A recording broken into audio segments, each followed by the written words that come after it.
Hey, everyone. I do not really know how to start this, but I have been feeling like I am living in a weird psychological thriller for the past few weeks. I am Dr. Ryan Carter, 34M, married to Lauren, 32F, for 7 years now. She is smart, driven, and honestly, she has this energy that draws people in. But recently, something feels off. Here is the deal. About 3 weeks ago, I came home from work. I am a doctor, so my shifts can be brutal, and that Friday was no exception. It was raining like crazy, the kind of downpour where you are soaked to the skin in seconds. Anyway, I get inside, hang up my coat in the hallway closet, and boom, my hand hit something unexpected. A box. Now, I am not one to snoop, but this box? It was different. Wrapped in this really fancy navy blue paper with a silver ribbon, the kind you would see at some upscale boutique.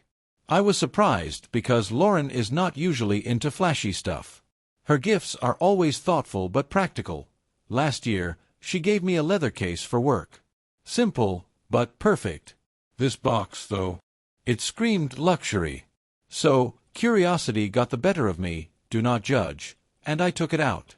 The tag just said to you. No name, nothing else.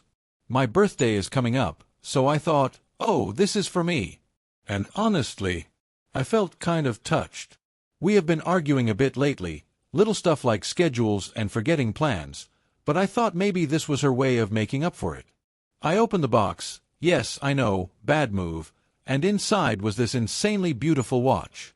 It looked crazy expensive, like something you would see in a high-end catalog.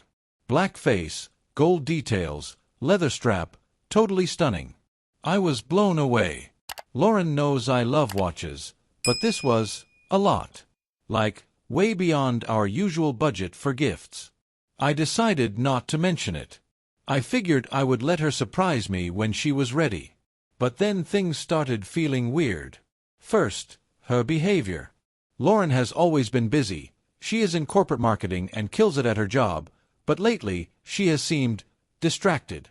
She smiles and laughs with me like normal, but there is this distance. She has also been coming home late more often, saying it is work stuff.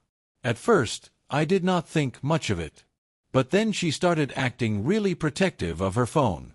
Usually, we are super chill about that. We both know each other's passwords, and it is no big deal. Lately, though, if her phone buzzes, she flips it over so I cannot see. I told myself I was overthinking. Everyone deserves privacy, right? Anyway, her birthday came around last weekend, and I wanted to do something special. I bought her a rose gold watch, a nod to the one I thought she got me. When I gave it to her at dinner, she smiled and thanked me, but for a split second, her expression was off. I do not know how to describe it. Disappointment. Surprise. It was gone before I could figure it out. Then last night, I decided to check the closet again. The box. Gone. Just gone. I stood there for what felt like forever, staring at the empty shelf, my mind running in circles. Did she move it? Return it? Give it to someone else? And if so, who? This morning, I tried bringing it up casually. I mentioned seeing a box in the closet and asked if she was hiding something from me. She laughed it off like I was crazy and immediately changed the subject. It felt off. Like, why would she brush it off so quickly? I love Lauren, and I thought we had a strong foundation.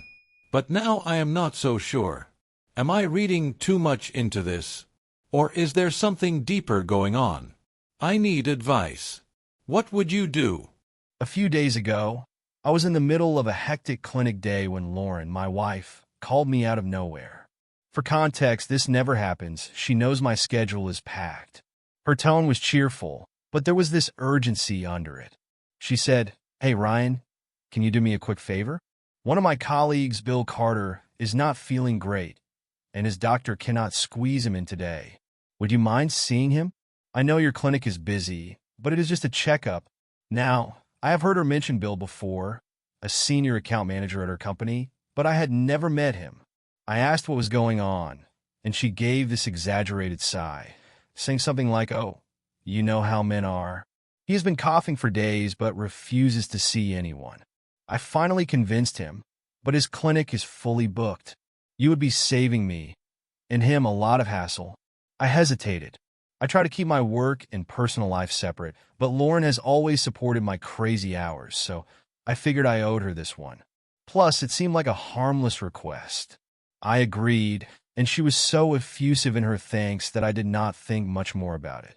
Fast forward to later that afternoon. Bill shows up. The receptionist let me know he was in the waiting area, so I went out to get him. He was sitting in the corner, casually scrolling on his phone, totally at ease. First impressions? Late 40s, well-groomed, the kind of guy who probably golfs on weekends. For some reason, I instantly did not like him. Not that he had done anything to deserve it. I called his name. He looked up, and that is when I saw it. The watch. My stomach dropped. Metaphorically, of course. I'm not one for dramatics. It was the same watch. Black face, gold markers, the moon phase detail, and the alligator leather strap. Sitting there on his wrist, casually glinting under the fluorescent lights. I felt like someone had punched me in the gut. My mind froze as I tried to process what I was seeing. But I am a professional, so I pushed the feelings down, plastered on a polite smile, and led him to the exam room. My thoughts were racing the entire time. Asterisk, it cannot be the same watch. Lots of people have similar taste. Maybe I am overreacting, asterisk. I stole another glance at his wrist as he sat on the exam table. No, this was not just a random watch. It was the watch. I started the exam, keeping my voice steady as I asked about his symptoms. He made a crack about how Lauren had nagged him into coming in. His tone was overly familiar, like we were old pals sharing a joke. It rubbed me the wrong way. He kept going on about how amazing Lauren was, how she juggled everything and always looked out for others. I nodded and kept my tone neutral, but every word made my jaw tighten. He wrapped up the visit with a handshake and a thank you. I mumbled something professional in return, but all I could focus on was the flash of gold on his wrist. Afterward, I tried to convince myself I was imagining things. Maybe it was a coincidence. Maybe Lauren had bought a similar watch for someone else. But then I remembered the tag I had seen on the box. You not to, Ryan, just you. The pieces started forming a picture I did not want to see. When Lauren got home that evening, I decided to feel her out. I mentioned casually that I had seen her colleague Bill at the clinic. She seemed completely unfazed, even joked about how stubborn men can be when it comes to their health. She looked so at ease, so normal. It made me second-guess everything. But here's the kicker. Later that night, I found an empty jewelry bag stuffed in the back of her sock drawer, the kind you get from a high-end store. It was crumpled and hidden away, like she had forgotten about it.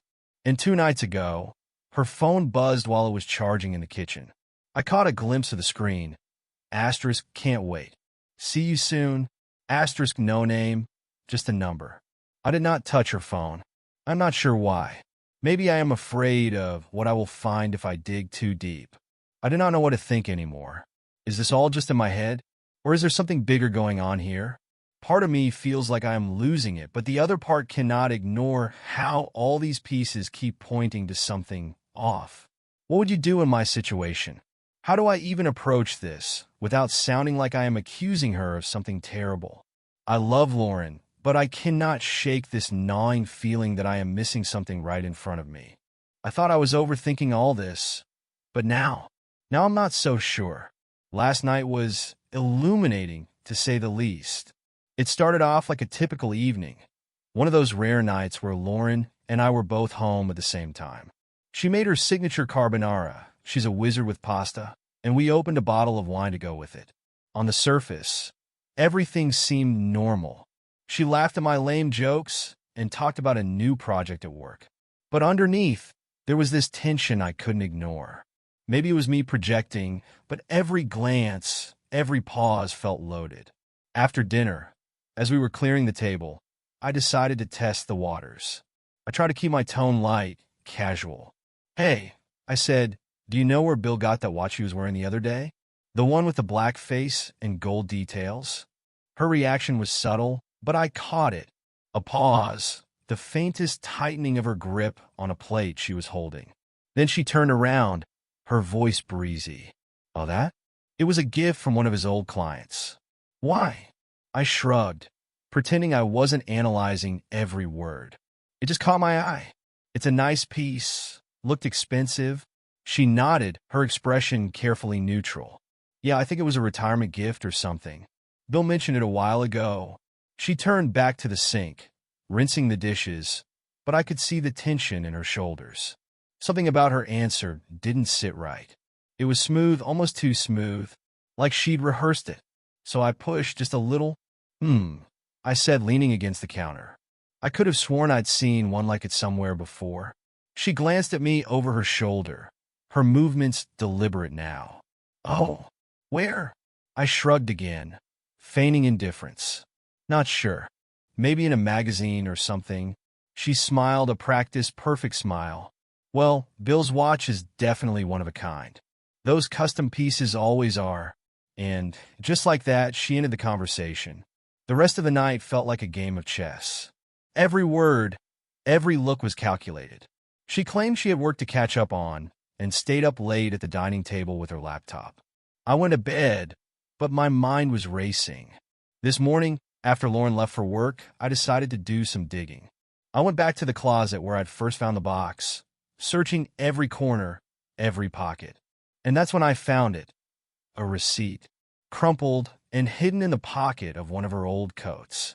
My heart sank as I unfolded it. It was from a high-end jewelry store downtown, dated 3 months ago. The item? A custom men's watch. The recipient? Bill Carter. I felt like the ground had been ripped out from under me. She didn't just lie about the watch. She bought it for him. Why? I sat there, staring at that receipt, trying to piece it all together. Was it a work-related gift? A thank you? Or something more personal? No matter how I spun it, it didn't sit right. And it's not just the watch. It's the late nights, the guarded phone, the cryptic text, the way Bill had spoken about Lauren when I saw him at the clinic, like he knew her in a way I didn't. It all feels off. I decided not to confront her outright. Not yet. If I came at her with accusations, she'd deny everything, maybe even turn it around on me. Instead, I'm going to gather more information. I want a full picture before I make a move. This morning I made a plan. First stop, the jewelry store. I need to know more about this purchase. Was it really a simple gift? Or is there more to the story? I also brought up Bill casually last night, testing her reactions. I mentioned bumping into him at a cafe, and she barely blinked, just asked if he said anything. When I brought up the work retreat her team went on last month, she gave me the same vague answers she always does. "Oh, boring team-building stuff. Nothing exciting. But now I can't stop thinking about that retreat. 3 days at a lakeside resort. At the time, it seemed totally normal. Now, I'm wondering, was it? I feel like I'm standing at the edge of a cliff, staring into the unknown. What if this isn't just about an affair? What if there's something even bigger she's hiding? I'm going to the jewelry store tomorrow. In the meantime, I'm keeping my distance, watching, waiting. One way or another, I'm going to get to the bottom of this. Has anyone else been in a situation like this? How do you handle the not knowing without going crazy? Yesterday, everything came crashing down, and I'm still trying to wrap my head around it. I thought I was prepared for anything, but nothing, absolutely nothing, could have prepared me for this. I barely slept the night before. My mind was spinning, replaying every clue, every lie, and every red flag I'd ignored. The watch, the receipt, the retreat. It all painted a picture I didn't want to see. But I needed undeniable proof, something she couldn't spin into another convenient story. So, yesterday morning, I made a decision. I was going to follow her. Lauren left the house around 8 a.m., dressed sharper than usual for a Sunday. She told me she had brunch with a client, which already felt strange. I watched her through the window as she got in her car, her phone clutched tightly in her hand. After giving her a few minutes head start, I got in my car and followed. I kept my distance, staying a few cars behind, my heart pounding harder with every turn she made. She didn't head downtown to the typical brunch spots. Instead, she drove to the Palms Hotel, one of those boutique places that screams discreet luxury. My stomach sank as I pulled into the parking lot and watched her step out of the car. She looked around quickly before heading inside. For a while, I just sat there in my car, frozen. Part of me hoped there was some innocent explanation, but deep down, I knew better. Finally, I got out and followed her in. The lobby was quiet, almost too quiet, with sunlight streaming through massive windows. I walked up to the front desk, trying to keep my voice calm despite the chaos in my head. "Hi," I said, forcing a polite smile. "I'm supposed to meet my wife here, but I forgot the room number. Her name's Lauren Carter." The receptionist gave me a polite nod, typing away on her computer. "Just a moment, sir." Every second felt like an eternity as I waited. Finally, she looked up and said, "Room 214, second floor, down the hall to the left." I mumbled a thank you and headed for the elevator, my mind screaming at me to turn around, to leave, to pretend none of this was happening. But my feet kept moving. When I reached the second floor, the hallway stretched out like a bad dream. Room 214 was near the end, the door pristine and unremarkable. I walked toward it, my hands shaking. From behind the door, I heard faint voices and soft laughter. I knocked. The laughter stopped. Silence. Then footsteps. The door opened just a crack, and there she was, Lauren. Her smile faded instantly when she saw me. For a second, we just stared at each other, and I could see it in her eyes. Panic. Her hair was slightly disheveled, her makeup a little smudged. I didn't need to ask what was going on. "Ryan," she said, her voice barely above a whisper. "What are you doing here?" I didn't answer. I pushed the door open wider, stepping inside. And there he was, Bill Carter, shirtless, sitting on the edge of the bed. His tie was draped over a chair, and the bed looked like it had been through a tornado. Breakfast trays sat on the nightstand, the remnants of what must have been a cozy morning. For a moment, the air felt like it had been sucked out of the room. My chest heaved as I took it all in. Bill stood up quickly, holding his hands out like he was trying to calm me down. "Ryan, listen," he started. "Don't." I cut him off, my voice rough and strained. I turned to Lauren, who was standing frozen, her hands twisting together. "How long?" I asked, my voice barely steady. She didn't answer at first, but then she said the worst thing she could have said. "It's not what it looks like." I let out a bitter laugh. "It's exactly what it looks like, Lauren." I turned to Bill. "Get out." Bill hesitated, glancing at her like he needed her permission. I saw red. I said, "Get out." My tone left no room for argument. He grabbed his shirt and mumbled something as he bolted out the door. And then it was just me and Lauren. She sat down on the bed, her face in her hands, her shoulders shaking. I stood there, staring at her, waiting for an explanation. None came. "How long has this been going on?" I asked again. Her voice was barely audible. "A few months?" I felt the weight of those words crush me. "And the watch. You bought that for him, didn't you?" She didn't even try to deny it. "Why?" I asked, my voice breaking. "Why would you do this?" Her face was pale, her eyes red and puffy. "I don't know," she whispered. And maybe that's what hurts the most. She doesn't even know why. 7 years, and it all comes down to this: a tangled mess of betrayal and confusion with no clear answers. I walked out of that hotel room feeling like a stranger to my own life. I don't know what comes next. I don't even know if I want to try to fix this. All I know is that I can't unsee what I saw or undo what's been done. For everyone who's been following this, thank you for listening. I don't know what I'm going to do, but for now, I just need to figure out how to breathe again. It has been 3 days since I walked into that hotel room and saw everything I never wanted to see. 3 days since my world flipped on its head. I have not slept, not really. Every time I close my eyes, I see Lauren's face, frozen in panic, guilt, maybe even fear, when she opened that door. And then there's Bill, sitting on the bed like it was just another day at the office. People talk about the floor dropping out from under you like it is just a metaphor. I am here to tell you, it is not. It is a real physical thing. When I saw them, I felt it, like I had stepped off a cliff I didn't even know was there. But what's been eating at me most isn't just the betrayal. It's this sick, gnawing voice in my head that keeps asking, what did I do wrong? Was I too busy with work? Did I take her for granted? Was I not enough? I hate that I even think like this, but I can't stop myself. 3 days, and it's been on an endless loop. After I left the hotel, I drove. No destination, just driving. Hours passed, but I couldn't tell you where I went. By the time I got back home, the house felt different. It was still full of Lauren's presence, the shoes by the door, the faint smell of her perfume. But it all felt like a lie, like a stage set for a play I didn't know I was in.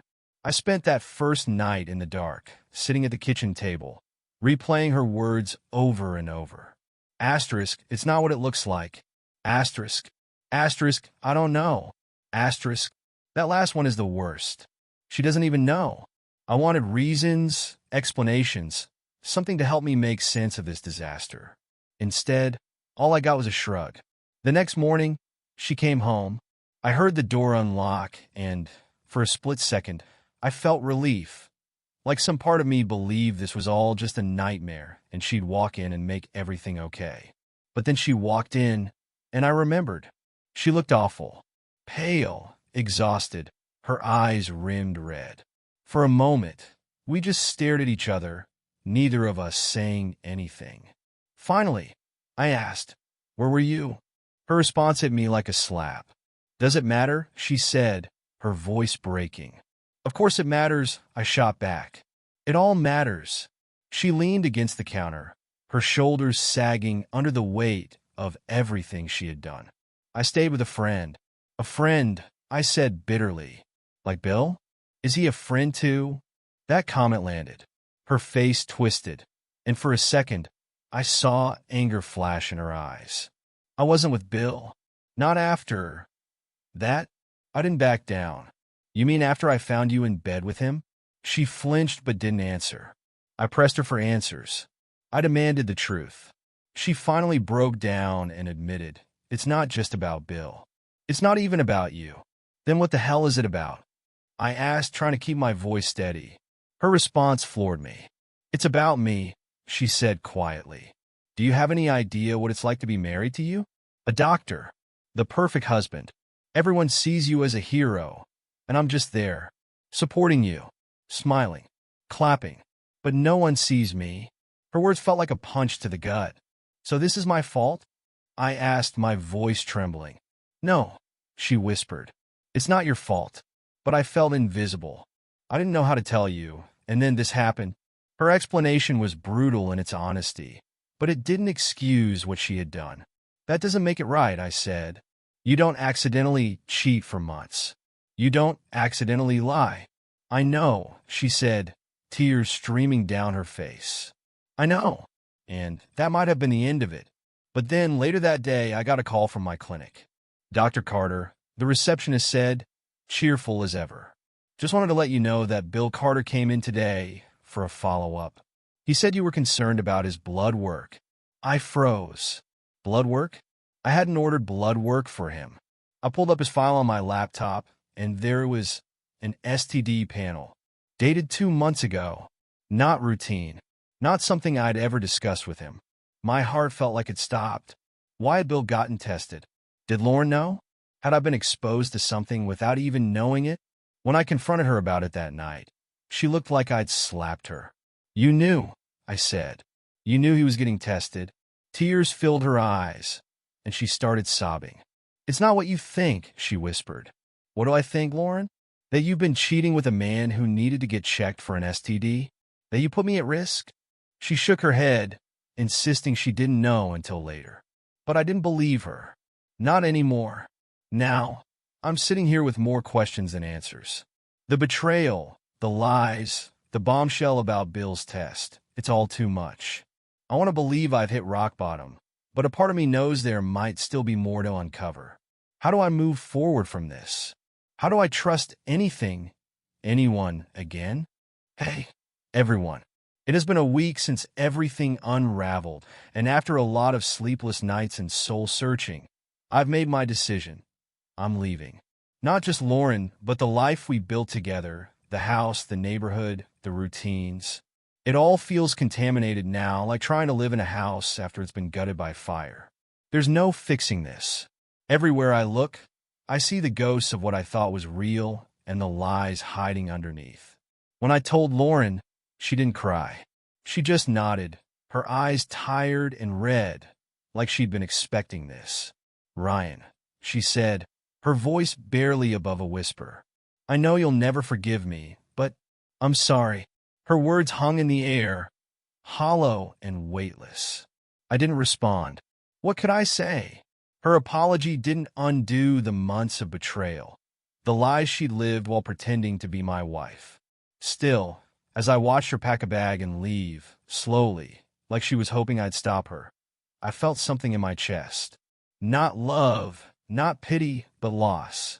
The kind of loss you feel when you realize someone you loved is gone, even though they're still standing in front of you. The days that followed were surreal. I went through the motions, worked my shifts, ate when I remembered to, but I wasn't really there. Work was my only escape, a place where I could bury myself in other people's problems for a few hours. But even work wasn't safe. Bill Carter's name was still in my system, his file a nagging reminder of the mess Lauren and I were now tangled in. One night, I finally opened his file again.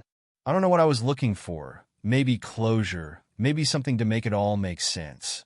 What I found was something else entirely. There, buried in the lab notes, was a name I hadn't noticed before. Someone else had requested Bill's STD panel results. Lauren. My stomach dropped as I stared at the screen, my mind racing. Why would Lauren need his results? Was it for her? Was she worried about herself?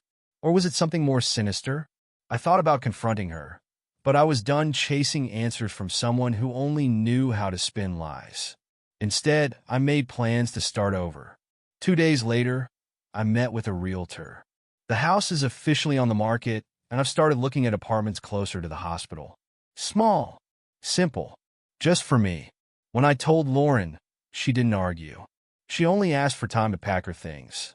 I gave her the weekend. Watching her sort through the remnants of our life together was strange. She packed up photo albums, clothes, little keepsakes from trips we'd taken.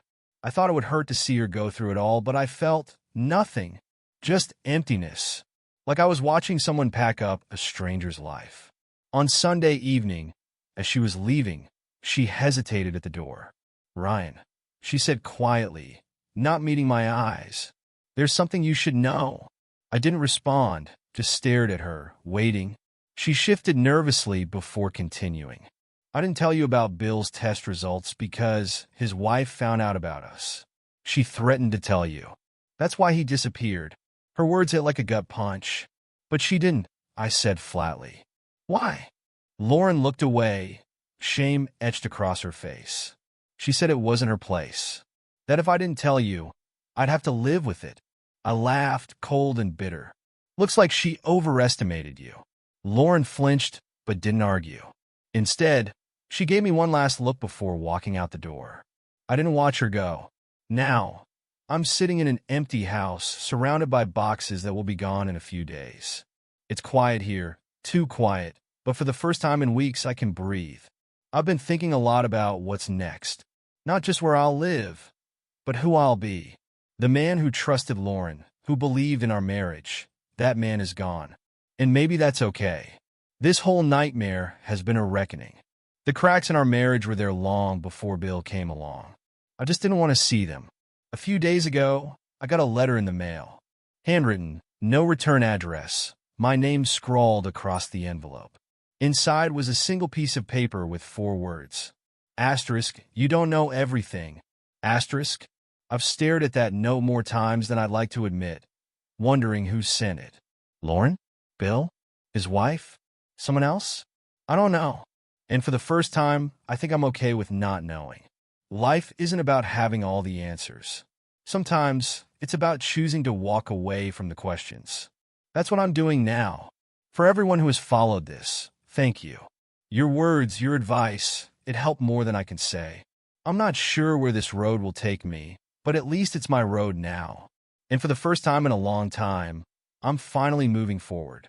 It has been a week since everything unraveled, and after a lot of sleepless nights and soul-searching, I've made my decision. I'm leaving. Not just Lauren, but the life we built together. The house, the neighborhood, the routines. It all feels contaminated now, like trying to live in a house after it's been gutted by fire. There's no fixing this. Everywhere I look, I see the ghosts of what I thought was real and the lies hiding underneath. When I told Lauren, she didn't cry. She just nodded, her eyes tired and red, like she'd been expecting this. "Ryan," she said, her voice barely above a whisper. "I know you'll never forgive me, but I'm sorry." Her words hung in the air, hollow and weightless. I didn't respond. What could I say? Her apology didn't undo the months of betrayal, the lies she'd lived while pretending to be my wife. Still, as I watched her pack a bag and leave slowly, like she was hoping I'd stop her, I felt something in my chest. Not love, not pity, but loss. The kind of loss you feel when you realize someone you loved is gone, even though they're still standing in front of you. The days that followed were surreal. I went through the motions, worked my shifts, ate when I remembered to, but I wasn't really there. Work was my only escape, a place where I could bury myself in other people's problems for a few hours. But even work wasn't safe. Bill Carter's name was still in my system, his file a nagging reminder of the mess Lauren and I were now tangled in. One night, I finally opened his file again. I don't know what I was looking for. Maybe closure, maybe something to make it all make sense. What I found was something else entirely. There, buried in the lab notes, was a name I hadn't noticed before. Someone else had requested Bill's STD panel results. Lauren. My stomach dropped as I stared at the screen, my mind racing. Why would Lauren need his results? Was it for her? Was she worried about herself? Or was it something more sinister? I thought about confronting her, but I was done chasing answers from someone who only knew how to spin lies. Instead, I made plans to start over. 2 days later, I met with a realtor. The house is officially on the market, and I've started looking at apartments closer to the hospital. Small, simple, just for me. When I told Lauren, she didn't argue. She only asked for time to pack her things. I gave her the weekend. Watching her sort through the remnants of our life together was strange. She packed up photo albums, clothes, little keepsakes from trips we'd taken. I thought it would hurt to see her go through it all, but I felt nothing, just emptiness, like I was watching someone pack up a stranger's life. On Sunday evening, as she was leaving, she hesitated at the door. "Ryan," she said quietly, not meeting my eyes, "there's something you should know." I didn't respond, just stared at her, waiting. She shifted nervously before continuing. "I didn't tell you about Bill's test results because his wife found out about us. She threatened to tell you. That's why he disappeared." Her words hit like a gut punch. "But she didn't," I said flatly. "Why?" Lauren looked away, shame etched across her face. She said it wasn't her place, that if I didn't tell you, I'd have to live with it. I laughed, cold and bitter. "Looks like she overestimated you." Lauren flinched, but didn't argue. Instead, she gave me one last look before walking out the door. I didn't watch her go. Now, I'm sitting in an empty house, surrounded by boxes that will be gone in a few days. It's quiet here, too quiet, but for the first time in weeks, I can breathe. I've been thinking a lot about what's next. Not just where I'll live, but who I'll be. The man who trusted Lauren, who believed in our marriage, that man is gone. And maybe that's okay. This whole nightmare has been a reckoning. The cracks in our marriage were there long before Bill came along. I just didn't want to see them. A few days ago, I got a letter in the mail. Handwritten, no return address, my name scrawled across the envelope. Inside was a single piece of paper with 4 words. Asterisk, you don't know everything. Asterisk. I've stared at that note more times than I'd like to admit, wondering who sent it. Lauren? Bill? His wife? Someone else? I don't know. And for the first time, I think I'm okay with not knowing. Life isn't about having all the answers. Sometimes it's about choosing to walk away from the questions. That's what I'm doing now. For everyone who has followed this, thank you. I'm not sure where this road will take me, but at least it's my road now. And for the first time in a long time, I'm finally moving forward.